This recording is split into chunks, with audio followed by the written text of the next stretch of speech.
Hello and welcome to the latest edition of Craig Houston Talks 2.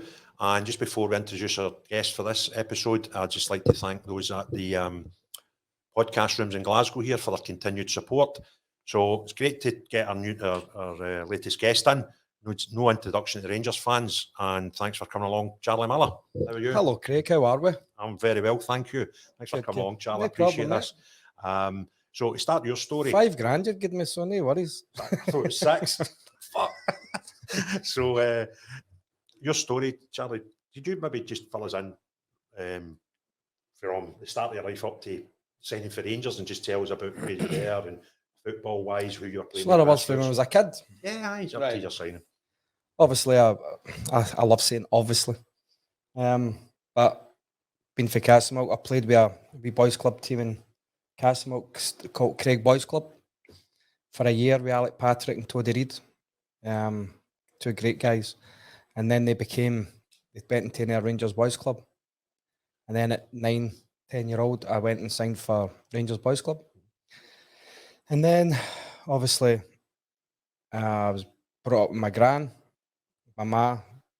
I stayed with my sometimes, but I was more stayed with my gran. So I don't know my father.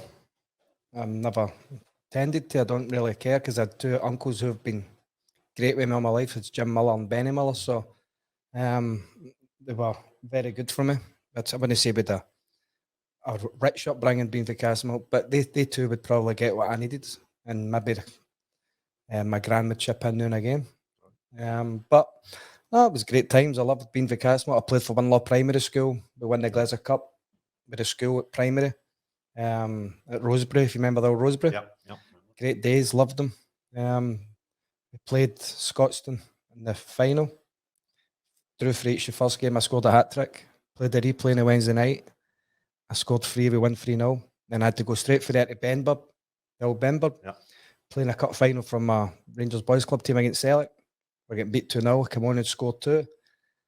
Goes to penalties and I miss a bloody penalty to lose the cup. So it was an eventful day, that. But they were great memories. I just loved playing football as a kid. And so what age? So you're in Castlemilk. Where were Rangers Boys Club playing? Rangers Boys Club were playing away because Tory Glen, we usually, that was probably our home pitch we would play at because it was all the ash pitches, you know.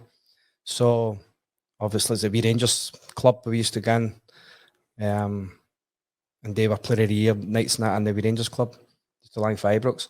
So that was a great upbringing for me. And then at 11-year-old, 12-year-old, I sang an S form for Rangers. And it's strange because I was at the game on Saturday doing the half-time draw in the suites, and I was speaking to some friends and that in the Thornton suite, and there was an older couple sitting at the side of him, and he says, "Charlie, can I introduce myself?" And I says, "Aye, no problem. How are you?" His name was John. He said, "I was the one that tried to get you to sign for Tottenham." I didn't know, I'd never met him before, and it was my uncles kept on dinging him and saying, "No, he signed for Rangers." So it was strange after all the years then meeting him. What age were you then when he was trying to sign you for Spurs? I must have been about 14, 15. So they were trying to get me down there. And my uncle hangs up in Sir Alex Ferguson as well. My uncle Jim. Where was he at the time? Man United. So my uncle Jim, well, so he says no, but I just take it with a pinch of salt. I was happy where I was going to sign, and Rangers was where I wanted to play. Because at the time, Rangers were playing in Europe, probably the biggest club in Britain at the time, spending money, and I thought if I get into that team, then I've got a chance of doing all right. So you're just done your S forms about 14, did you say? Well, I signed S form at 11, 12, and then obviously 11 you have to put it under the counter in the draw, and then 12 you can sign S form, and then I loved the S form. It was a good way they done it. It was probably the 6 years to taking me to, or 5 years, whatever it is, for 12 under 12s to under 16. I don't think I played with any more than 30 players. Maybe a wee bit more, but because it was usually the same nucleus of players that played in the team, so it wasn't a revolving door like it is now a bit, you know, with 6 weeks and they're letting kids go. So you actually got the chance to train, meet your guys, play there for a year or whatever, or 2 year, and for me it was obviously 5 year or whatever, and then went full time. But as I say, it was great days. I could still play in my boys club up to 15, and then it went to we went pro youth, no pro youth, but it was kind of like all the clubs you signed for then had a league. and then we played games like that. So at that time, you're obviously driving and stuff. Is it your uncles that will help fish you Uncles, about? Uncle Benny, take me Mace place. My Uncle Jim obviously helped it, but he's a idiot sometimes, because I was supposed to be on the bench against Levski Sofia at Ibrox, and we were training at 2:00, and my Uncle Jim comes and picks me up at 2 for the house, and I was supposed to be at Ibrox for 2:45, and I missed the bus, so you could imagine the trouble I got into then. What age are you there? I would have been, was that 92? 16, 17. So I was in the squad, so I think it was 76, so 14, 92. Remember, no, 93 it was, sorry. The Levski Sofia beat us there. Remember, they beat them 3-2 at Ibrox and lost 2-1 there. But he bloody came late. He's in the bookies. Was Walter Smith quite happy that day? Oh, very happy. It was John McGregor that went through me. They were more upset because it was a wee chance for one of their boys to get into the first team, and go and... Who was taking the team with McGregor? Was Billy Kirkwood. Kirkwood. Kirky, two great. I loved Kirky and John McGregor. They were great at the reserves. Obviously, we John Chalmers and Alistair Stevenson and Ewan Chester, we Joe Muller, all these guys for years who helped me when I was coming through as a kid. These were all good guys. And then David Dodds, I loved to bits when I got into the first team, but he was obviously the first team coach. But we John Chalmers, unfortunately, he's not here anymore. But all these guys really helped. They were all good people. So who was in your under 16s, under 18s teams? No, I wouldn't give probably get to under 18s because you're first team at the time. Well, I still played for the under 18s. I played in the BP Youth Cup. We won the BP Youth Cup. We lost to Hearts at Ibrox 3-1 the year before. Hearts had a good, strong team. But they scored after a minute and we kind of sorted the knickers that day, so we did. And then we beat Airdrie the following year 5-3 in the final. We were 3-0 down. Kevin Foran scored 4, I scored the other one. Walter wasn't happy at half time, I can tell you that. He was taking an interest in that. Because we'd won everything else. We won the league, the Reserve League West, we won the Reserve League, we won the Glasgow Cup, and then that was for us to win the BP Youth Cup. So we had a strong team. And obviously I came through, I played at, as I say, Rangers Boys Club, and Neil Caldwell, Stuart Ayton, they ended up going full time. I played with him all the way through. So they ended up coming full time with me at Rangers as well. So, and I was injured when I'd made my first full season at Rangers, and Stuart Ayton came on for Partick Thistle, and Neil Caldwell played for Rangers that day, and I was injured. I was raging because I'd shin splints, and I was thinking, imagine if Freeze were on the pitch at the same time, it'd have been amazing. But it was a great upbringing at Rangers as a kid, and then at full time is your best. See, when you go do your apprenticeship, it's your best time of your life. So it was amazing meeting you guys. But as you go full time at 16, I got in a wee bit early. I went in the January because school was on the life at me, and I got in early. School let me go, so I got to see what it was like early doors, if you know what I mean. Because you think you're a good player, and then you go full time, and then you're the bottom of the ladder again because you're under 16. Your first year apprenticeship, you've got second year apprenticeship, you've got first year pros, second year pros, you've got the reserves, and the first team. So I realised early doors that I'm the one to just, if one of the first team players asked me to wash a motor, I'd go for the tickets or take a motor run and get cleaned or whatever. That wasn't really for me because I wanted to be one of the first team players, So I realised early that you have to work hard, you have to really knuckle down, and I did, and it was 2 great years of apprenticeship. I loved it. And then at 17, I made my debut at Pataudry, which was great. So when you're in the youth teams and stuff like that, and you get told you're going to be your first paid professional contract, who delivers that news, and what's that like to live through? Well, I just signed the contract. I signed it with I don't actually know who'd done the deal with. I don't know if it was Walter or... Because obviously it has to filter through to... Because there's a budget for all the football, you know what I mean, side it. So, but I think Macy's were on very similar wages as an apprenticeship. I think I got I signed for a wee bit more, I think, and got maybe 150 and 50 quid as well for my grand's digs. And then obviously when I made my debut, I get the 30 grand, and I gave my grand 10, put 10 in my pension, and then enjoyed the other time. Pushed the other 10 up against the wall. So that was when you made your first team debut. At You did this Pittodrie. thing. And was it true you became the richest man in Castlemilk I was overnight? probably the richest, the highest paid player in Britain for a weekend. Because there wasn't many players on 30 grand a week at 1992. Aye. You know what I mean? So, see, when you first get told that you come up even train with the first team, is that quite a sort of but I fancied myself a day. I thought I could play with him.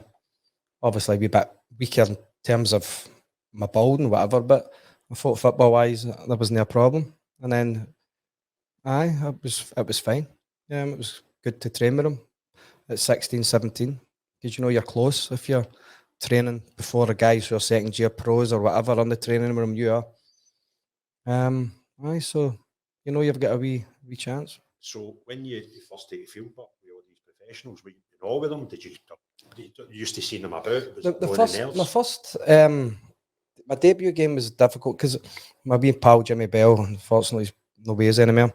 Great wee man, maybe a little git, but he's a great man, so he was loved him. Because I was just helping him put a Pittodrie, we stayed in the ski and do, and I thought I was just going up to help Jimmy with the hampers. So I didn't know that I was playing. So I went up to Pittodrie with the hampers, helped Jimmy put the strips out, and it was 1 to 13 or whatever the numbers in, because there was no names and that in the back of the strips. So I was just assuming I was just there to help Jimmy, and then we go back to the ski and do hotel, and then Walter names the team, and Miller's in it. Miller and Haitley, and I'm like, I'm the only Miller in here. So I didn't get the chance to go. Be nervous. But I didn't perform. It was a poor performance for me. And then I came on against Rafe Rovers in a game we drew 2-2 or something like that, and I didn't do much in the game. And then I started last game of the season when Command had to beat us to stay up, and they beat us 1-0, but we'd already won the league anyway. But and I just didn't play well. And then the next, I'm like myself, what's up with me? And I'm going. So my first start the next season was against Dundee Utd at Ibrox, and I thought, I'm just going to play here. And it wasn't nerves how I didn't play bad. I just didn't, maybe just wasn't a bit ready yet. But the following year, then I played practically the full season, and it was a great season. So who did you put out the team to create a space for you? Well, I played mostly with Stuart McCall that first season. I think Fergie might have been injured, might have had a few injuries to be fair, and that's what's probably got me in, but that's the way football goes. Coisty obviously wasn't he'd broke his leg, and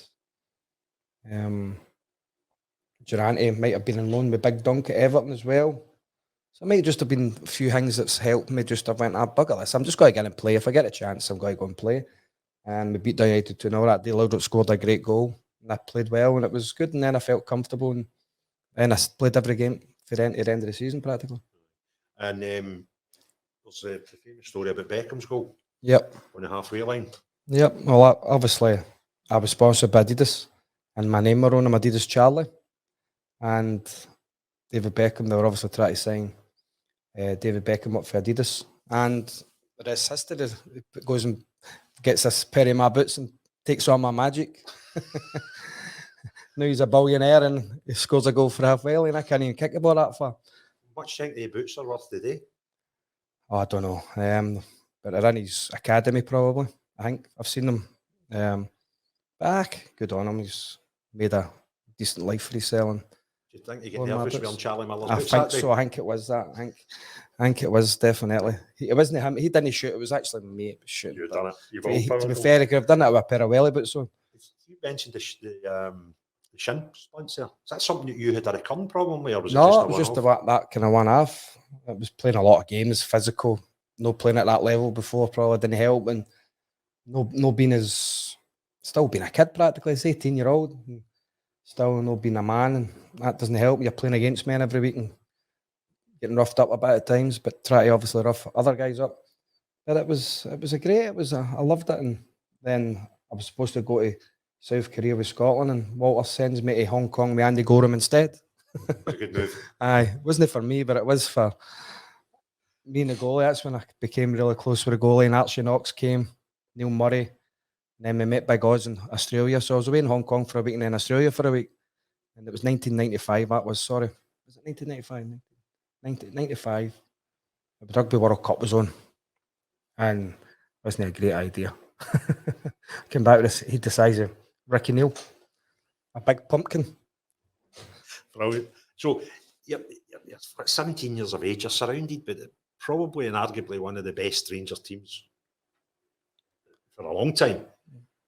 And you're pulling your weight. You're playing week in, week out. Yeah.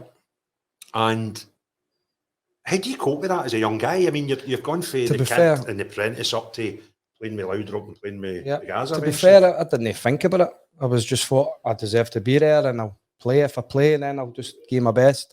And then I played my second season. I played every game in March, and I get involved in that stupid Fox and Hounds incident down at Johnson, and Walter dropped me for the rest of the season. Have I ever fessed up to you? The guy that was there was at my wedding.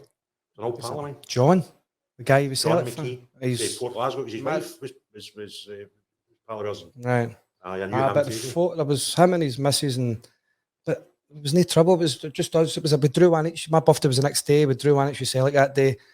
There was a great banter going on with the Geordie boys and the Glasgow boys having a laugh, and then the next minute the boy, I think him getting a doing, it was his own fault. He did cause a lot of trouble, but he didn't have to.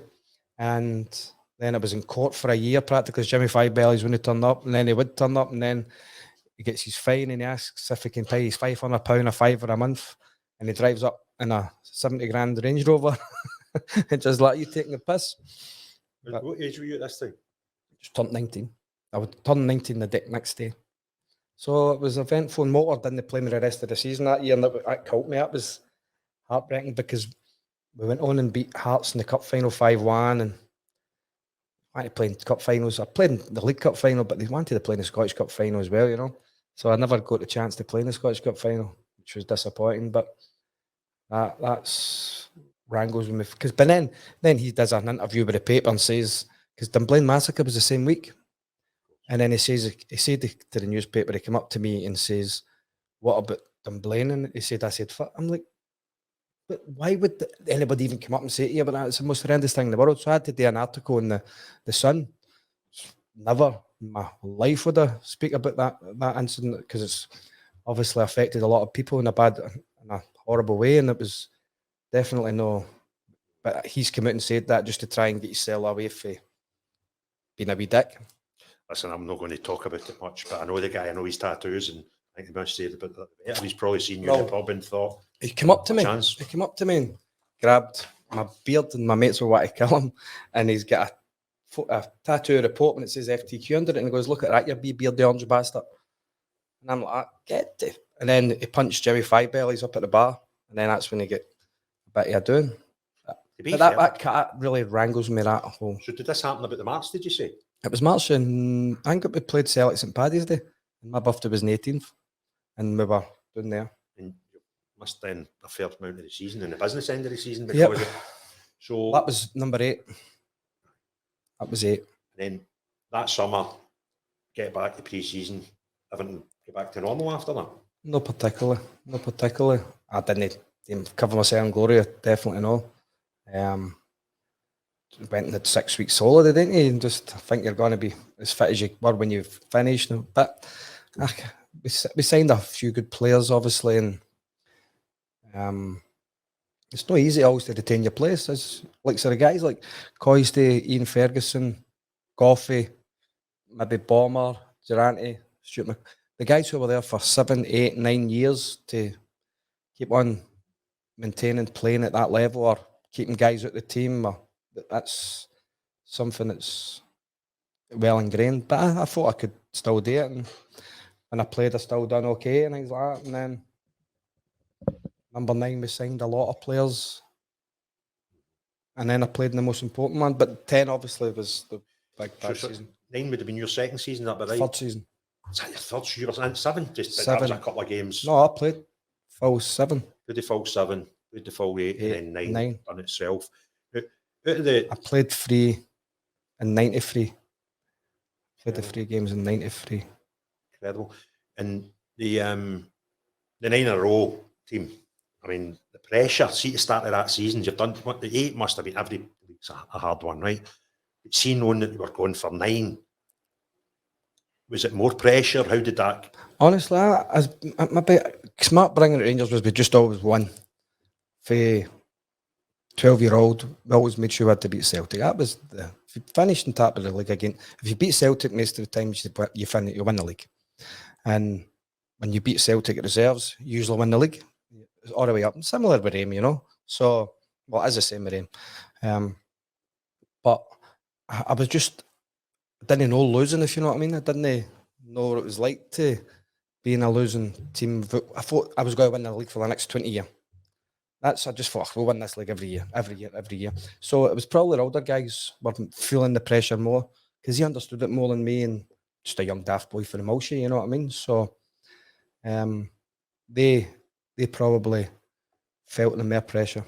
Could you sense it in the changing room? Or I know it didn't affect you, but could you sense it with other pros we had to get 9?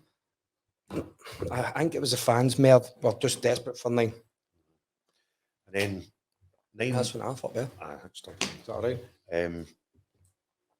We get the 9, which I think it must be amazing that it doesn't matter how far in the future we go. See, when there's any video comes out, any wee snippet comes out of 9 in a row, there's the image of you running up the wing. There's an image of you putting the ball in. Running away from Andy McLaren. Is that what was going on? He used to run away from me in Castlemilk, so I had to run away from him at football. I'm forgetting he's played for.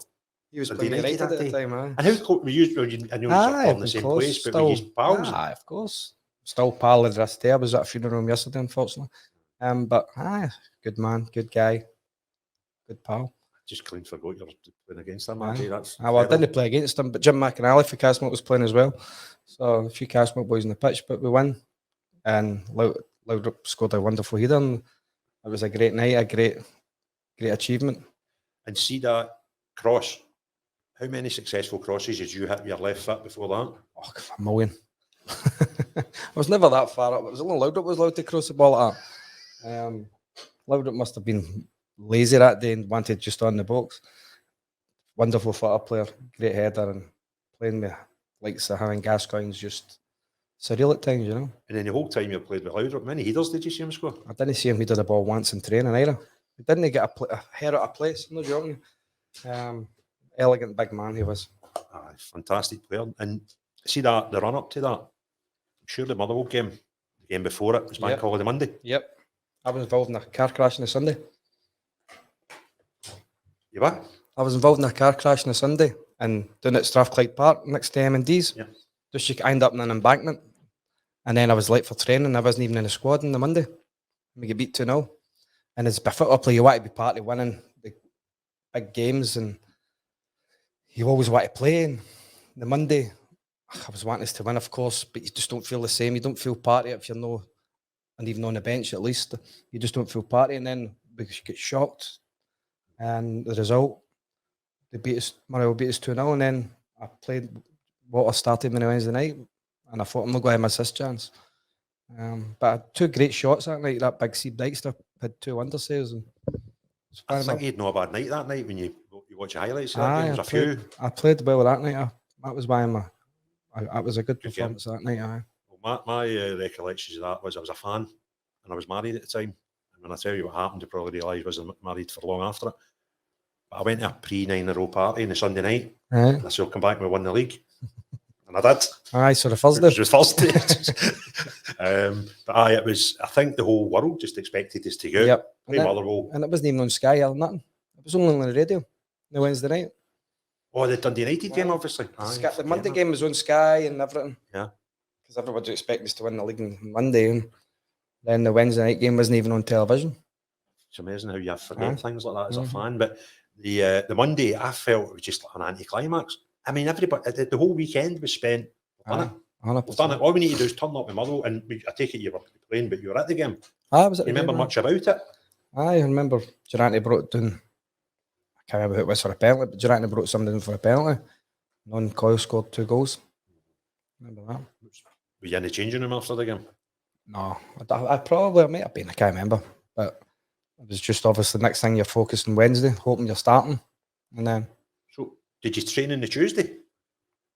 I would have trained the Tuesday because I wasn't playing on the Monday.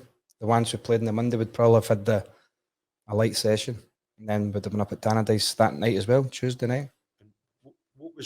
wrong with you that stopped you? Obviously, you had a car crash, but were you injured through the crash? That No, stopped it you was a playing hell. I was rugby? just in an embankment and I was late for training, and I was probably what we're thinking is an excuse. You can't be on the late and whatever.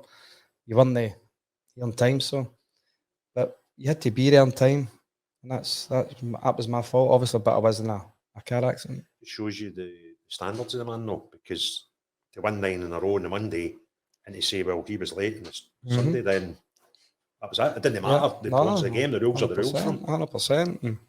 I just wonder if it was Gaza, if he'd have stopped Gaza playing right after.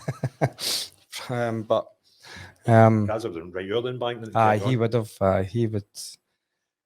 And I was going to ask you, you obviously played with Gaza, right? And I take it he's probably the maddest person you've ever played with. Oh, he's mad. Yes, he's nuts. Great man, great human being. Love him. Heart of gold and the genius of a football player. So was Laudrup. Durante for me is as good as obviously what he came back for. I love Durante and still speak to him. And obviously doing a gig with him and him and Derek in a couple of weeks' time. Doing a wee Q&A. So it'll be good to catch up and blow the froth off a few lagers with him. So you spent a bit of time with Jimmy Five Bellies as well. Yep. Were they two just as daft as each other, or was there a winner in that competition? Gaza was just... Gaza would give him 500 quid for everything he'd done, right? So Gaza would say, right, the snooker table. Put your knuckles at the end of the snooker table and let me fire balls off. So Jimmy would go 4 and get $2,000 and that, and then go, right, magic, right, $2,000. So Gaza gave him $2,000. Alexa when the air rifle one, well, Gaza said, right, run with the air rifle. And Jimmy's running and Gaza's shooting him. Oh, you just, fucking pellets going into his ass. He's nuts, man. Did they get £500 per pellet? I think he just went for the 500 quid. But they were great guys, honestly. They were really good guys, and it was just unfortunate for Gaza's situation with Cheryl that she never really took to up here and caused them a few problems. Yes. But were you good pals with Jimmy? Aye. Did you have a night out with Jimmy without Gaza, or were they just act? No, we did, aye. Jimmy's a great lad, and a lot of time for Jimmy. Loved the both of them, and they were good human beings. And when's the last time you seen him? Last time I seen Jimmy or Gaza or both. Well, both. Well, I've not seen Jimmy for a while. Last time I seen Gaza a few years ago, I done a Q&A with him up at the Hilton. I think that's the last time I seen him. I think he came into Ibrox that day. I seen him that day, the only time I've ever met him. And although I was working there that day and it was in the reception, I says, mate, I'm going to break protocol. I was like, what? I gave him a cuddle. I was like, that's Gaza. And that was what I just wanted to stroke his hair. Do you know what I mean? He's just a legend. He was a great guy. And Laudrup was unbelievable as well. Laudrup and Gaza, we sell Gaza with 8 games to go this season for 10. Laudrup wasn't as good a few years before. We can see a lot of people on as good as the year before. Laudrup would sign for pre-contract with Chelsea. We brought in Marco, Sergio, Lorenzo. Lorenzo obviously struggling with, he done his Achilles. Reno was in, great lad, Reno. See the 10 in a row year, or what should have been 10 in a row year. Was there a hangover for 9, or was it just too many changes? Was it I think it may have been maybe too many changes, maybe because Jonas Tern came in, who was a wonderful football player, but was struggling with injury. Marco, we were miles ahead of Celtic in the league. Marco gets hit in the eye with a squash ball, which absolutely killed us because Coisty wasn't fit. You need somebody, one of Marco or Coisty to score your goals, you know. I remember looking at stats in that year. I think Hearts were second at some point at Christmas. Marco Negri had scored more goals than Hearts. 33 it had by January, and then only scored like 3 more when they came back for his injury at the end of the season. So it was a total, definitely. Could that have been defining? It was definitely a big. If it Coisty, then it would have been fine. But Coisty was struggling with his calf as well. Coisty was an unbelievable finisher, as you know, and the greatest striker in Rangers history. If he'd wanted him to, probably would have still won the league. So then, when did you eventually leave Rangers? I left. I played a year under Advocate, and then went to Watford. And what was Advocate like? With that change of personality, I'd imagine quite a Advocate culture was shock. actually all right. Advocate wasn't too bad, but he obviously fancied players better than me and other players. He had brought in a lot of players and a lot of quality players, definitely. And like say Newman, Van Bronckhorst, Kanchelskis. Then he brings Barry in, who Barry was incredible. But he brought in Neil McCann, who was done fantastic for us. But he didn't really fancy me. He wasn't a really big fan of Big George, but George played because obviously between Giovanni and George ended up playing a wee bit wider. We wanted to play inside one or whatever. But I played. I didn't really make a debut until I didn't play for Advocate that season until maybe I was on the bench. I was making good money. I'd signed a new contract under Advocate for 2 years. I was a squad player, and I knew that, understood that. But you want to play, and I asked him when I signed the contract if there's injuries and I get in and I do okay, then I stay in. Is that the way it works? He goes, of course. Play, come on a bit off a bench in games, a lot of games. And then they played Stenhousemuir in I think it was the 26th of December, the Scottish Cup. And it was, I know one situation, I've not played since August practically. I started a game. You win 2-0. Scottish Cup, you expected to win 8 or 10. It was not a great performance for me, or a lot of years. And then we played Dundee the Wednesday night in the league. I think it was, we won 4-0 in the league at Dens Park. I scored 2. I got the man of the match. And then the Saturday we play Aberdeen, and I'm on the bench again. I go on for a minute. So I was like, you want to play? I've been here a long time. I should really be kicking on now. I'm 24-year-old or whatever. I should be playing in this team, I think. But it wasn't to be. And then I went to Leicester on loan. I got injured at Leicester, came back, and then went to Watford. You went to Leicester to take it at the end of the season? March, just before the end of March. But I never wanted to leave. But you need to play football. If you can just sit on the bench, a lot of people do, and make a good living. But I wanted to play. And down there, then I work out at Watford, came back to Dundee United, had 4 decent years at Dundee United, played all right. But the way we get told, me and McInnes, because McInnes played in this cup final for the treble that year. Rod Wallace scored. So me and McInnes, as I said, I'd been there since 11, and I got a signed letter for Rangers, signed by Murray, David Murray, through my door, saying that I have to train with the kids. And I thought that wasn't a good way to. And how long is this before you end up at Leicester on loan? This was after that season. So I'd wait till Leicester came back up to Rangers, and then the start of the pre-season, before pre-season started, I got a letter through my door saying that I'm training with the kids. And I thought, the hell's this? So and then I came to Ibrox, I'm training with the kids, and then I'm in the marble staircase, and Advocate says, I see Advocate, he goes, hi Charlie, and I goes, fuck off, you baldy cunt. And he phones John Viola, and John Viola's like, well, why do you think he's upset? He says, if you tell him, see if he just said to me, Charlie, you're not part of my plans, and said it face to face. McInnes was worse. I was there longer than Derek, obviously, but McInnes played the game we won the treble, and then get the same letter through the door. So the 2 years were devastated. Just a wee bit honesty, face to face, and then you go, right, okay, I understand that you don't fancy me, that's good. No problem, and then we move on. But it was just, I've been there for 11-year-old, I'd been there 12 years of my life, half of my life practically at that time. And it was just so disappointing. But hey ho. I take it, it must be hard not playing when you want to play, especially as you're getting on, you're not the boy anymore, you're not the kid. And you seem to appreciate that there was a decent squad there, you know what I mean? That was a very, very strong team. Aye. You've went out on loan, didn't work out, you had an injury, get that. You came back, you must have been thinking, right, I'm going to get in here and I'm going to get stuck in, get a good pre-season, get a right good go, try and show them that I should be starting, and that letter lands before pre-season season started. Yeah. So that was hard. That was hard to accept, but he could have handled it better, I think. He could have just, as I say, told me and Derek. That would have been fine. Then, I mean, disappointed, obviously, because we want to stay with a place you love the best, And so, I take it you're away quite soon after that. I didn't leave till September. So this would have been what, about July time? Probably about July, just before before pre-season started. And did you have any contact with the first team? Were you training with them at all now? No, nothing. What were you doing?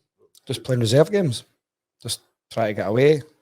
So it was hard. It was a difficult time, but it's the way football clubs, well, some football managers treat players, and it's no rosy. No, it's a tough gig. It's a tough business. But I think as a football player, you've got to be selfish because everybody else wants your position, and you want everybody else. Well, you want certain positions yourself, and that's what I realised when I was 16. When I said I went early, remember I went into I realised that I have to be. What about me? Okay, if pals and that, but you can't be unhappy if your pal's not playing. If you're playing, you just want to play for yourself, you know. And see, they're going to step back maybe 6 months or so. How did the Leicester thing come about? Was that you that asked? Was that the club? No, it was Jim Melrose. Used to play with Celtic. Big Rangers man, Jim Melrose. He was a scout at Leicester. I got down on loan. And then, to be fair, Leicester, decent players as well. We Muzzy Izzet and Lennon was there. And it was a good group of guys. And Martin O'Neill stuck with a group of guys that he knew. And you could... I probably didn't really work out, but I played against Newcastle and I got injured, and then that was me for the rest of the season. Only played 3 games. And was it alone with a view to maybe getting him? It was a little bit. It didn't. It was never. I could feel it wasn't going to happen. Because he had these players. Martin O'Neill, he's a good manager, and he had players that he liked, and that was it. I wish Walter was there, or I wish Walter was the manager at Rangers at the time, or whatever, then it might have been different. But obviously, things changed. You came back, you get a letter, pre-season's away with the Wains and the Resis, and then you eventually get your move in September. So, how did that come about? Did you have a choice? I ended up going down to... I played a trial game for Watford against Charlton, and Watford won the Premier League, Charlton won the First Division, and then I signed after the game. Agreed a fee. I could have waited to January, and I think Rangers get 450, 500 grand or something. But I could have signed a pre-contract in January. And I'm the only guy that goes to English Premier League and get less money than I was at Rangers, probably. No way. Seriously? I end up on less money than I was at Rangers, which baffles me still. Who was at Watford at the time? Graham Taylor. And how did that go? As a guy, as a coach, I mean, he's 110 jobs. What's he like? It was a nice guy. I didn't like the way he football. It was a 1 o'clock gun. He played it. But he brought a team. I didn't really think about it when I was just went away at that point, because 4 months just sitting about playing with the kids and that, you want to go and play. And it wasn't the team for me, but he brought this team for the 3rd division to the Premier League. So they were a tight-knit bunch of boys. They were great lads. I got on well with them, and Neil Cox came in and signed. And we'd signed the boy, Des Little, big Mark Williams, wee boy Northern Vajax. He was in Spain playing. But we had a meeting one day, and Taylor comes in and he says, "Can the boys who were here last year stay in the room, and the ones I've just signed, can you go out?" And you knew right away there was a barrier there right away. How long are you there when this happens? A couple of months, and you're like, bloody hell. But we used to train in the morning of a game. So we used to be in at 9 o'clock, do a training session, warming up, do a bit of running and whatever. Then we would be finished for, to say, 11:30, get showered, then go to the hotel for lunch, and then go back and play a game at 3 o'clock. It's madness. They were crazy. And when you signed for them, how long did you sign for? I think I signed 3-4 year deal. And I lasted a year, and then I was back at Dundee United. The Dundee United move, again, who was there at the time? How did that come about? Alex Smith. John Vale phoned me. I was half pissed in the house, and I forgot about it, and nearly missed my flight. Ended up at Tannadice on the Thursday. Signing the Thursday of the Friday.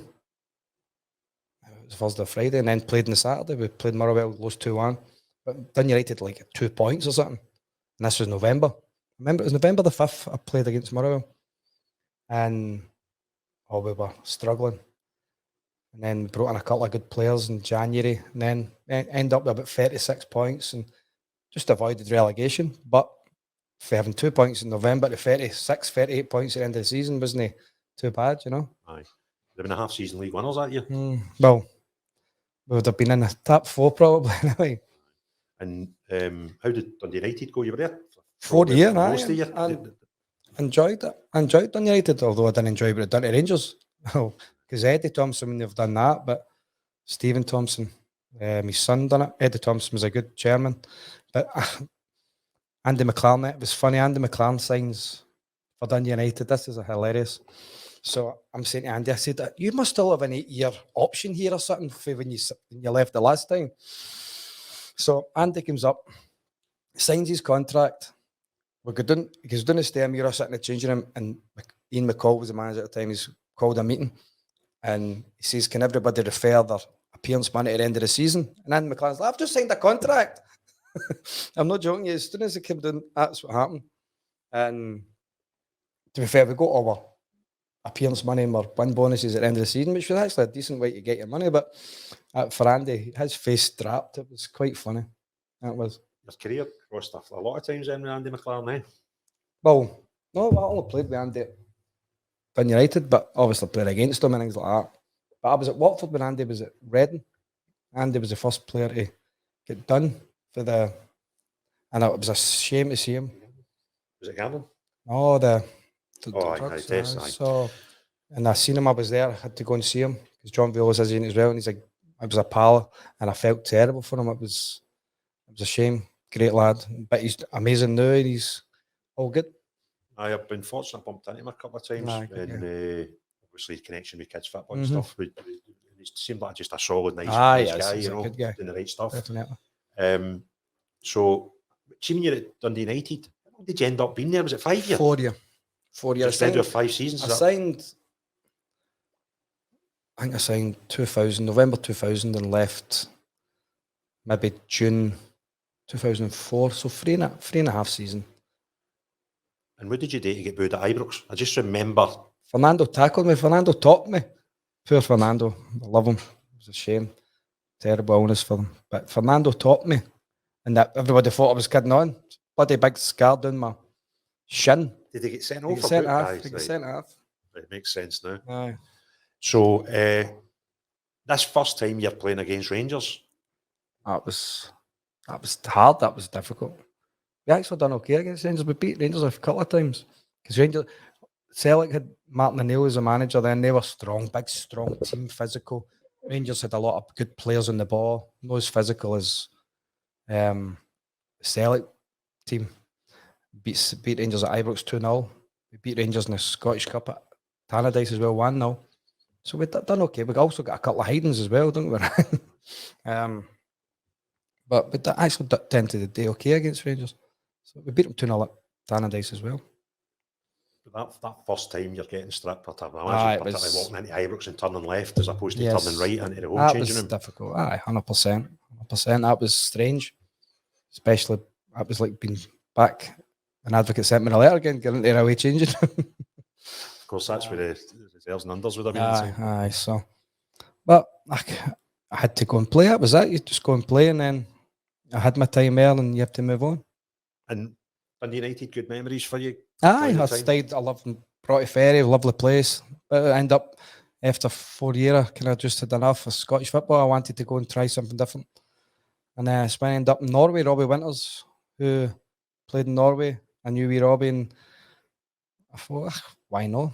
Try it. And I had 2 years there. It was amazing. How did these things come about, Charlie? I mean, just my John Viola phoned Robbie Winters, and then they were looking for players. They play in Norway. It's a difficult league, very physical, and there's fit boys. So, but they play from March to November, I think. So it's like a kind of summer, because obviously the weather's worse than here. But it was a great lifestyle. It was a lovely place to live. You've done 2 years there. 2 years there. And it's great. Training, the philosophy. We trained a lot. We did train a lot. It was sometimes Sunday night at 6 o'clock, running up mountains, just robots. But great, as I say, they were great lads, and I got on well with the boys at Brand. They were great. Being out there, kids football, the culture out there, it's a totally different thing. So how did this boy from Castlemilk settle into the Norwegian lifestyle? Aye, well, fine. Obviously, it helps with Robbie being there, and Cato Guntveit, who spoke. To be fair, they all speak English, which is good. So I settled in well. It was tough to get in the team at the first, to get fitter, and they played properly for a couple of months. Obviously, pre-season, they were halfway through their season. Of course, you're joined at the end of your season, Aye, which then is their season. aye. Aye, Of course, so it was kind of. So I joined late July, maybe something like that. So I'd been off for 5 weeks. But as I went there, I knew it was going to be a bit of a culture shock, but it was great. And my family and all that would come here and they loved it and they looked after us. They were amazing people. I mean, the scenery of the place, I've been to Scandinavia a few times.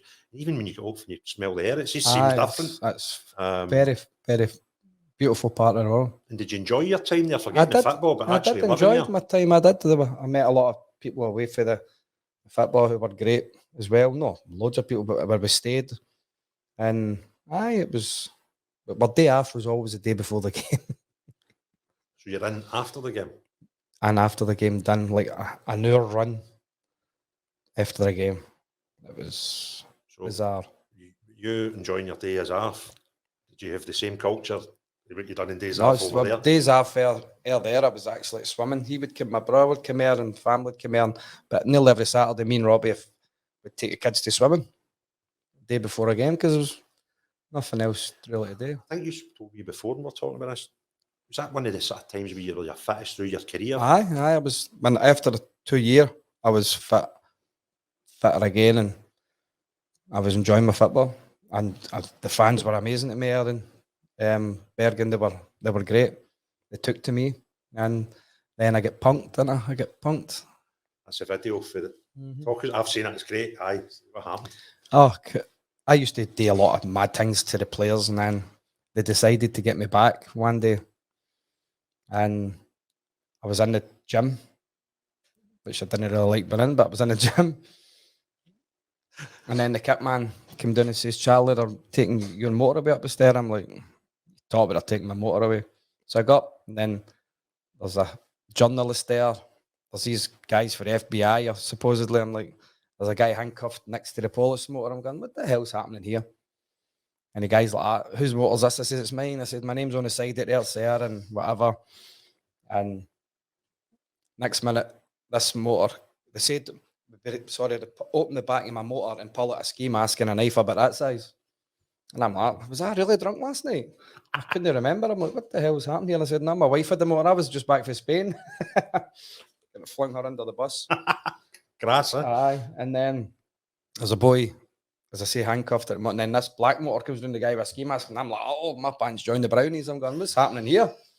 And the guy is handcuffed, runs and jumps into the motor and shouts, Charlie, tell him nothing. And the motor speeds away. And I'm like, what the fuck's happening here? I'm like, this can't be true. So the boys had done me, got the Oscar and all that out, they came out, and then it was a good laugh. On your like a kipper, it was decent. Mm-hmm. And where did you go after that? I went to Belgium. I had the manager of the Belgium team I went to, he was also a manager in Norway. So Cheto Rekda, I liked him, I got on well with him. And so had he been your manager in Norway? No, just another team. Another team. He was the manager of Vålerenga, and he was the manager of Lears. And then I went there and I signed. And then something like Andy McLaren. After I signed, they go, "We've no money." And I'm like, "What are you talking about? I've just signed." There was a few dodgy things happening in Belgium with the Chinese and the gambling and all that things. And then I said, I just want my money. Just want my wages. And then next minute I've got a brown bag with my wages in it. I'm going, what the hell's happening here? I thought, I've got this, I've got my money. So I ended up there for about a year and a half. And they put me in a hotel right across the road for the pub. It must have been about handy. 20 metres it must have been. I'm not joking. I ended up really close with a guy in the pub. He was an Anderlecht fan. Lovely, his wife and that. And they were all great people. The hotel I was in was beautiful. And I signed another year. I ended up moving in with my wee Chris, and her husband Jeff. Unfortunately, he's passed away. Jeff, great family, lovely people, and I had a year there. Then Ian Ferguson. Belgium was a good good place, but a few changes at the time in Belgium, and I was gone for. They changed they didn't tell me. So my tax bracket was 18% because I was a foreigner, and they didn't tell me. It changed for 18 to 50%, and I didn't know. And I'm like, no danger. So that was like 32% of my wages was away. So I was like, oh, no chance, man. Aye. And without going down your personal finances, I would imagine you're probably not in the same sort of dough you're at Rangers a few years before No, it. So definitely not. that's a fair chunk of your money and a big number. No. And plus the euro was bloody. I wish the euro was like it is now. I think it was like 75 pence to the pound you got then. It's like 98 pence now. That's pound for pound now, isn't it? Aye. So you, sums me up. how did you find Belgium as a league to play in, as a culture, as a place to live? Good place. Great country. They were lovely beer. I got on well with them. I got on well. I think I got on well with most people, to be honest with you. And settled in well. Enjoyed it there. But then the tax thing came in and I thought, no, I can't do that. And then that's when Ian Ferguson phoned me. So you've done, what, a year and a half, did you say? A year and a half in Belgium. And lovely people, and I enjoyed myself there. So you see, when you're in Norway, you were there for 2 years. Was it a 2-year contract you had? Or? No, I still had another year left. And it was just time to go. Was it? Aye. So you're done your year and a bit in Belgium. They change the tax code on you halfway through your time there. And then you end up, was Fergie the manager at that time? No, Ian Ferguson was assistant manager at Central Coast. And I agreed a contract with Fergie on the phone. I was just getting ready to kind of wait for the flights to come. And then Big Oz phones me the next day and I said to Oz, I've already agreed to sign with Central Coast. And then Fergie phones me the next day and says, Charlie, they want to give you half of the contract. We agreed. And I says, well, bugger that. Big Oz is on the phone for me. And then I'm signed for Brisbane. It's the best thing, one of the best things I've ever done. I end up, obviously, if I was pal with Fergie, I love him to bits. But take my family to Australia, and Craig Moore, who's one of my best pals, we broke through together. I kind of took him under my wing when he came here for Scotland. My wife and his wife are really close. So made perfect sense. And we stayed in Gold Coast, in the most beautiful place in the world, and it was amazing. I'm forgetting that. You think you've gone Big Oz. He came to Rangers as a young 16 man. 16 he came. And he came through that, was it Australian Sports Institute or something? And that seems like an incredible. Yep. In any sport they've got, they seem to have it sussed out there, the amount of people. Institute of Sport. Players that they've got now. So when did you first get Pally then? When we were 15 or 16, 15, because Big Oz. The same age? Aye. Well, Oz will be 48 in December, and I'm 48 in March. So we played for a long time ago, you know. And I take it now he's retired. He's in Castlemilk. And no, he's back living here, isn't he? I heard that. Because he's doing an agent. He does agent work and things like that. And so he seems to be doing well. He's working hard at it. So you get to Oz and you're staying out the Gold Coast. Total different. Way of life. Totally different, I take it. Winter's 25 degrees, 26 degrees. Summer's 40 degrees. Beautiful. Sometimes a bit too hot, but it was a great way of life. And Frank Farina was a great manager. I loved him to bits, and I got on well with all the boys. We settled in perfectly. And your whole family went out? Aye, me and my family and the kids. Maybe you lived in a nice big house at the time. Nice, lovely house just across from Craig. So you and Craig were neighbours? Aye, so he was across the road for us. We were neighbours in Bovril, right next door to each other, and then we end up staying across the road for each other in the latter part of the world. Aye, latter part of our life. Must have been about what, 33, 32, 33. You're thinking, I'll do a few years out here and nice lifestyle. Happy days, aye. What was the football like? Football was okay. It was not okay. It was decent. It was probably out with Rangers and Celtic. It was similar to the rest of the Scottish Premier League.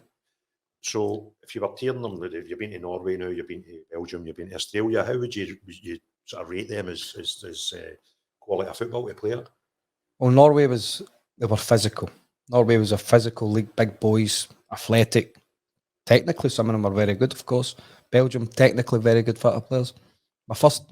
My debut for Lears when I went to Belgium, I played Standard Liège. We lost 3-2. Standard Liège, the manager was Prudhomme. who used to be the number one goalkeeper for goalkeeper. Belgium. And then the players they had were Steven Dufour went to Porto, Axel Witsel, aye. Is it Dortmund? I think he's at Dortmund now. They went to a few massive clubs. Fellaini, Jovanovic. This is your debut. This is my debut. This is a team, all young ones coming through. Bocani, the big striker. Jovanovic, who signed for Liverpool, I think I said that. Dante, who ended up at Bayern Munich. So they were a strong team. They won the league that year. They were a strong team. I was thinking back, which sort of year would that have been? You're in Belgium, the season and a half. 2006 to 8. And that's when that whole crop's starting to come through. The Belgian football's really on the up at the time. It was. And I've ended up supplying half the big teams in the world not so long after. And could you see that? I mean, was it technically different? Was it training, the coaching different? Well, you train twice a day in Belgium. You train twice a day in Norway as well, to be fair. It could be long days. So I end up just playing cards, having lunch and then waiting for training. A bit monotonous at times, but it's the way they do it in Europe, so you have to go and abide by their rules. You're in their countries. So but Australia was great because we used to, me, Craig, Bob Malcolm ended up coming there as well. And then Danny Teattle played with Leicester and Leeds, great lads. So us four stayed in the Gold Coast together. So we'd travel up every day, we get up at 5:30, start training at 7:30, finish for 9:30. And then the rest of the day was for ourselves. And we're like, what we got to do? Just drive back down the road. 11 o'clock, we get down the road about, go for lunch, have a pint, a wee bet, and the next minute we know we're half pitched. They were great days. It was a great time in Australia. It was. How was the football for you? Football was good. I done well. I got foreign player of the year. Probably I've got player of the year if I got injured after I had to get a double hernia operation, and that kept me out for a bit, maybe 8 weeks or something. Because remember they only played about, it was like 20 league games or something, and then they went to the playoffs the way they did the playoff system. So scored a few great goals, and I scored, I think it was 4 or 5 games in my first 4 or 5 games. It was 5, can't remember. I scored in every game. So it helps you settle in as well, you know what I mean? My first game in Australia was at Wellington, which is like Glasgow's weather. And it's a 5-hour flight for, I've just came a month earlier or 6 weeks earlier for Glasgow. And then I'm flying to Wellington, don't we? It was a lovely part of the world, that's New Zealand, but made my debut there, scored my debut, drew one each, but it was pissing the rain for the whole 2 days we were there.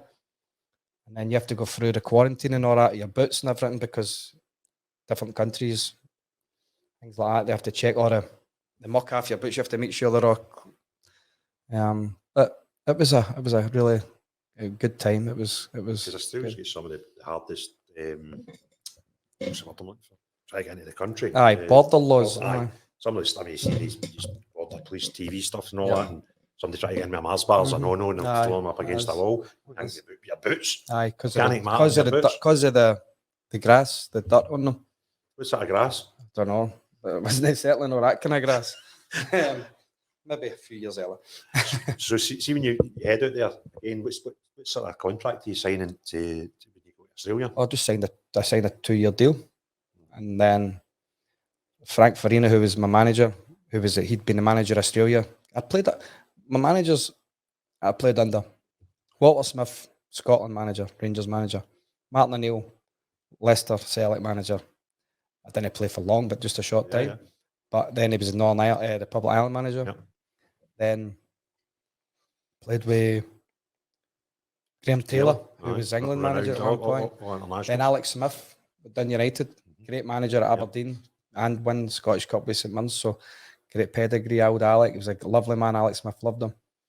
And then Frank Farina was the manager of Australia at one point.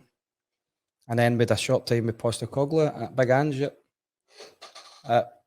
in Brisbane. Because Frank Farina was my manager. The league were kind of funding the team at this moment because they were struggling for money, the club.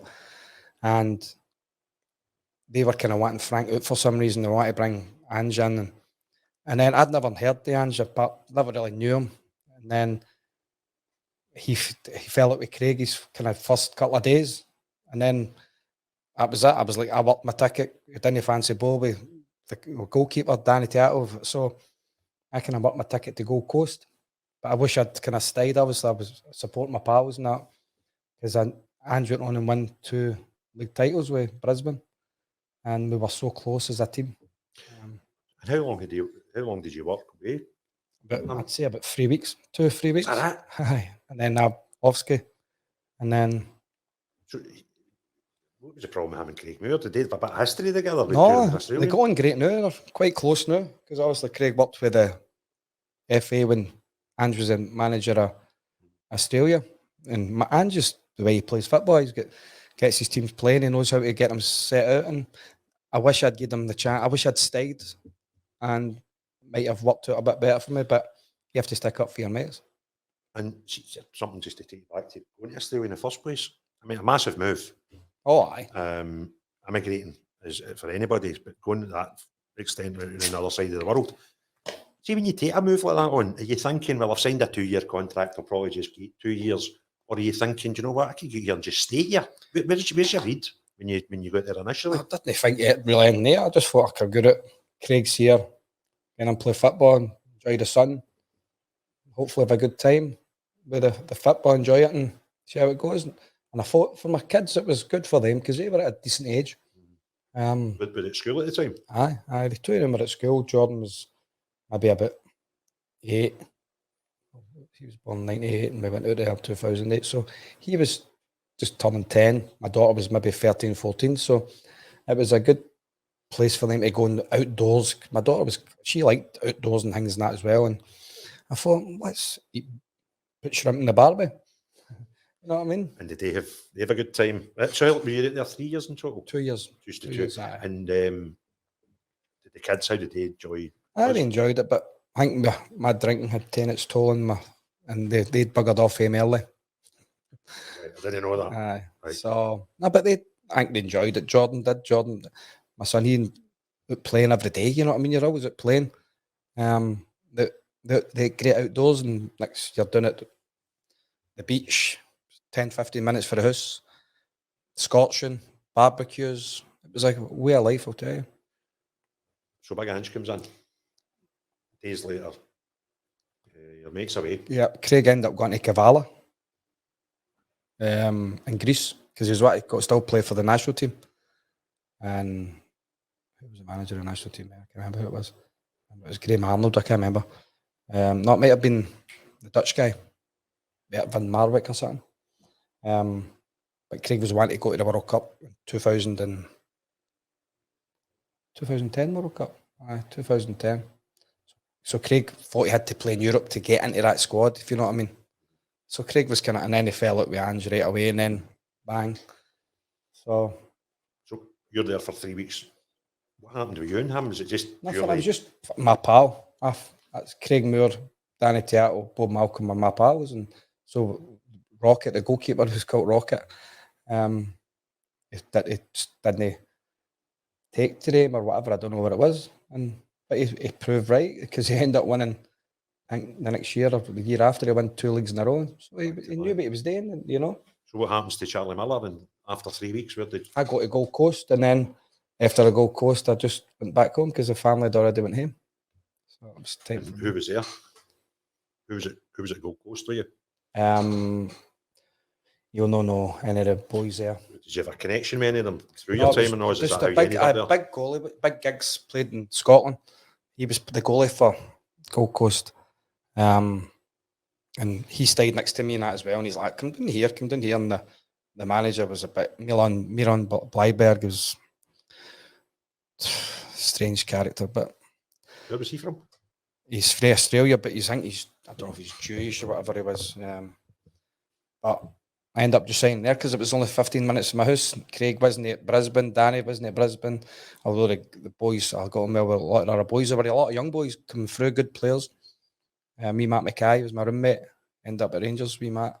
Oh, aye. Great lad. You must have been quite young at the time then, was it not? Oh, Matt was maybe about 8 years younger than me or something, probably. Great lad, and they were good boys, and ended up doing well. But we done well. We were close for winning the league a few times, and then Frank got the bump, and that was kind of the end of it. The wheels fell off it at that point. And then you're deciding I'm coming home. And where did you go when you first came I up? played 4 games for Clyde, and then just chucked it. I think I was at one. Aye, I was at that.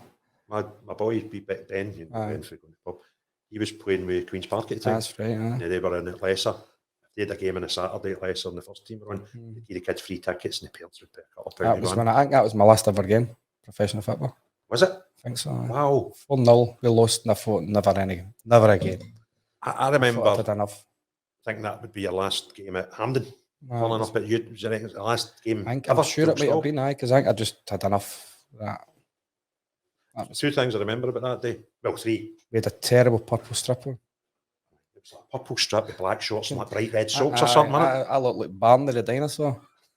I'll not argue with that. Second thing I remember was Ben asking what position you played. Aye, and it was a very central. Very central, right? You left the circle. It says Ben, see when they're attacking, he's playing in defence, and they're defending, he's playing attacker. So I'd been back maybe a few months. And because Big Kenny Brannigan, I was training with Queen of the South just to try and keep fit, try and hopefully get something somewhere. And then Big Kenny Brannigan can ask me to sign to the end of the season. I said, aye. And then the big man, Charlie, phoned me back the next day. Big Kenny's great. Phoned me back the next day and says, Charlie, we can't sign you because that'll be one person in the stand getting paid. The club can't afford it.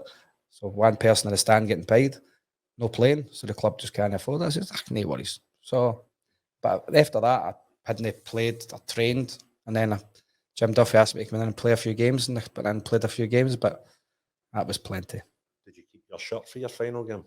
No. I can't find any of my shirts. I bloody lost them. I threw that one in the bin in the way out the door. It was absolutely baffling. It was horrible. It's horrible. And then, so you've been playing football for how long at this point? From, well, playing football. I was playing football 9. forever, but you've been in at Rangers for years, and 9 on the books. Oh, right, from a full time you talk about? 15, right up to what age were you? 34. So this is the thing that intrigues me. Football's been your life almost every day for that period. Football's been your involvement, your training or the rest. Becomes a big shock. And then just one day you're meant to turn the tap off, no play at football. So what do you do next? What do you do the next day? That's the thing. I was beginning to get worried. Because you need to still earn a living, you know what I mean? And I was helping Andy McLaren with getting the kids off the street. And then the A&M training was great idea. And I just one day, me and a couple of other coaches and that just decided I don't just start up your own academy, and then that was it. Been gone for 12 years now. Not often. I mean, obviously you're the guest, not me, so I know you're talking about my story, but we know each other obviously through a lot of stuff with the kids' football, and that can be a real double-edged sword. It can be really one of the most fulfilling things that you do, but also one of the most painful when you just hear some nonsense that people want to talk, they're not happy with this. It can create a strange it's difficult because you want the best for the kids. You want every kid to be a superstar, but not every kid's got to be a superstar, unfortunately. And then obviously some parents aren't happy with this, some parents aren't happy with that, and it's difficult. Parents want their kids to be superstars, but so do we. We want them all to be professional football players, and you just try your best for them. But obviously, some of the things you hear outside the pitches is madness at times. But I've been cited actually, referee. During the game? For the game, the Sunday there. Honestly, I got sent off a month ago. You know, I got sent off for. The referee was happy with it. John Stevenson at the sideline and me, Johnny. And he was like, so you only need to stop questioning an offside, right? And he came in, I get one more word out of any. I'm going to pull the cards out, right? And I actually went like that. Fair enough, to be fair. I went, ref, but I'm sorry.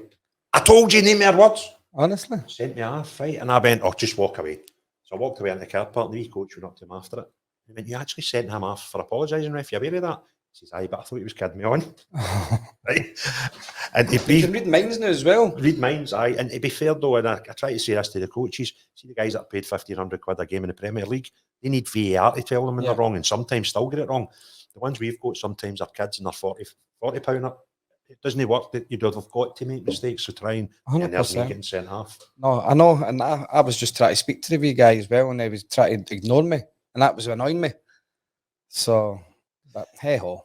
And But I love it. I love doing the I football. was going to say, I mean, I think the same as myself. There are some bad things with a pain in the arse now and again, but the positives and the benefit, you know, the joy it gives you. I'd See the imagine kids enjoying their football and running about and smiles on their faces. You know yourself, it's great just to see kids having fun, playing the game we all love. No, and hat off to you. I mean, if it wasn't for folk going and, you know, taking it 2 and 3 nights a week and going on Saturdays and the Sunday mornings, and kids wouldn't play football. And, you know, I'll not bore the folk that are watching this, but you and I have spoke about it for a long time about how grassroots football's maybe doesn't get the help. No, it doesn't get any help. But the thing is, every guy who takes kids football, they're doing it because they love football and they want to help the kids. Every team for Scotland who do it, your hats off to them. Some of them, they're amazing, you know. And people think it's easier, but it's very difficult. And hats off to everybody who gets involved. So your career, just to sort of finish off a few finishing questions. Pick a high, pick a low. Make my debut and win 9 in a row. That was that's 2 big highs. And then getting a letter through my door was the low, but that's the way the job is splatters. Aye, it's going to be a tough one, that. And something they didn't touch on, a lot of people can't believe Charlie Miller get 1 international cap. Was it Dundee Utd? Yeah, won it. Aye, that's another mad thing. It took you. I mean, where did you think you played your best football? Well, my first 2 years at Rangers. But the thing is, when I was playing at Rangers, I was 18, 19, so I'm still eligible for under 21s. And Scotland national squad had Gary McAllister's, Paul McStay's, Ian Durant, Stuart McCall's,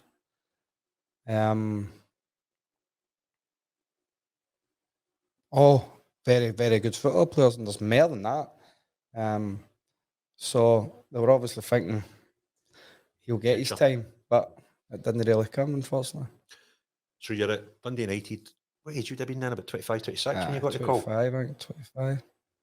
And that game you played, your 1 cap, was there about 8 people on the same boat? Aye, 7 is because I think it's the biggest epidemic in the world. Nobody wanted to go to Poland and Scotland. Was that away game? It was in Poland. We drew 1 each. Did okay.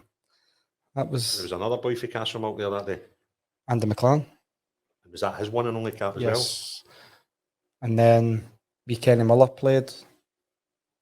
Went on today, obviously, very well for Scotland. Stephen Caldwell, I think. Me, Barry Nicholson, Stevie Crawford, John O'Neill. I think that was all the ones making their debuts. Who was the manager? Craig Brown. And Archie Knox was assistant. It was strange having Archie Knox as the assistant. Strange. Why? Because I never thought Archie would ever have worked with Scotland. Unless it was with Walter, if you know what I mean.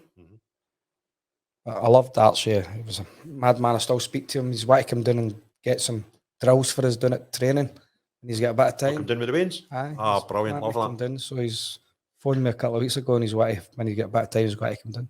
Outstanding. And see, when you do this, you're fortunate as well. You can get some guys to come down and do that for you. Do you think kids actually appreciate what's in front of them when these 10 and 11-year-old kids are getting coached with these legends? They probably don't even realise it's the parents, obviously, who know them. It's different if it's an up-to-date player who they can watch you now. Because you're like yourself, the guys come down that are amazing. Big Marvin, Alec Ray have come down. Gaydut Meadows, Simon Donnelly's come down for me. Gordon Jury, Coisty, Durante, being Nacho, and that's come down. We've had at the camps, Mark Wilson, Callum McGregor, Scott Brown come down. So I appreciate all this, it's because I think sometimes the kids will be 10 years before they actually get to see the photo and think, oh God, I was there with that guy that was the Rangers 9 in a row assistant manager and stuff like that. Yeah. One of the funny stories with us, Mikey Moles came one night and it was terrible weather, so we went inside, just done like a wee Q&A, and one of the first kids asked a question, he says, were you any good? Do you know what I mean? It's Mikey That's Mole's kids. son. No, I And know. the parents were all like, and That's- all. They that's were all like, kids. and you're probably going to be 10 years' time before these 100%. kids can appreciate who Mikey Moles was, and you tell them to go away and watch your videos. Mhm. So, eyes were pretty numerous, I take it. You got to live the dream. I mean, every I did. kid that you were running about Castlemilk with a ball, every one of you would have dream of being a football player when you Oh, were 100%. you were a kid. So you got to live the dream. You some remarkable experiences, some Oh, remarkable players never you played change with. it. Who's the best? Guys, I know that were ridiculous. They were, but Durante, just for what he came back for, and I think it's because he's a Glasgow boy, obviously like myself. And I love Durante. What a football player he was. But obviously, guys allowed it were phenomenal. So was Coyce, the Big Mark Gately. My first year, it was great playing with Big Mark. It helped me so much, and it was just amazing to play with him. And then obviously Goffey and the goalie, some amazing. Stuart McCall was amazing for me as well. Playing if I played in the centre of the park, and then my big pal Craig Moore, Alan McLaren, what a football player. Gordy Petrich, some great guys. We had a great change room. Dukey, who I'm going up to Wickway on Friday. Gordon Jury, great guy. So we're very fortunate. You played with some absolute crackers when you start rhyming them off. And players that you played against, who was the one that you just thought, oh, here, gives a break? Andy Muller was very good, the German international. Andy Muller was some player. To be fair, that Dortmund team was some team. I think they went on to win a European Cup in the year after they played us. They take and it was like frozen. Yeah, there. I set the held it up for the goal that day. We drew to each other, but we drew to each other as well against them. And then the following year, I'm sure they won the European Cup the following year. They did Juventus. some decent teams through the years. And that Muller, he was a professional. Muller, Sama, Julio Cesar, Karl-Heinz Riedler, all played. Was he just a pure pest? No, he was a quality player. Quality. So I need to thank you for something apart from coming on this podcast. You let me score my only goal ever at Ibrox. Aye. The penalty. Is that a penalty? Aye, you were never getting me that anyway. Well, the funny thing was, you've went one way and I'm like, just cut it back. I've got a great run. It's 4-4-2 and we've forward Miller and Houston. Was it not a penalty? Aye. But you've went running that way and I'm like, see if you just play it back, if you reverse pass, I've got a clear shot here. And the boy's upended you. Right. And before you've even landed, You I've had the got the ball on the penalty You spot. took the ball at your juke. I put it back up. So I got you to live a dream of one day. We played at Ibrox and the goal. And these games were, I was talking to somebody about it just the other night as well. You can see in these games that why some players were professional football players. Because even at that, they're will to win. Me, Alex played that game. And he's kicking folk that paid £250 to play it. I know, he's Alex ridiculous. But you see, it's a desire. And is that the difference between you and we all played the kids at school that you went, Christ, he was some player, but they never made it as a professional. Is that the difference? I think it's just the will to win. The will to get there. You have to. Obviously, I was fortunate to get there because there's a lot of hurdles you can go and I had good guidance for good people. And it's how much you want to get there. It really is. If you've got the ability, how much you want to, especially nowadays, even a good attitude, a kid's got a great chance. Definitely. I mean, Glasgow pubs are full of guys that say they could have made it. The difference is just there. I mean, obviously you've got to have the ability, that's undoubted. 100%. But you can have all the ability in the world. If you don't have the right attitude, that leads to not the right work ethic. If you don't want it, then you'll not get it. Or not want it enough. If you don't want it, I want to be a football player. No, I know. But if you don't want it, then you'll not be a football player. Well, Charlie, it's been an absolute pleasure. I can't thank you enough for your time. One last thing I'll ask everybody. If you could do it all again, would you change anything? I would probably want to be playing now when you get £100 a week. To be born 20, 30 years younger. Well, listen, it's been fantastic, Charlie. No worries, my pal. Cheers, bud. Cheers.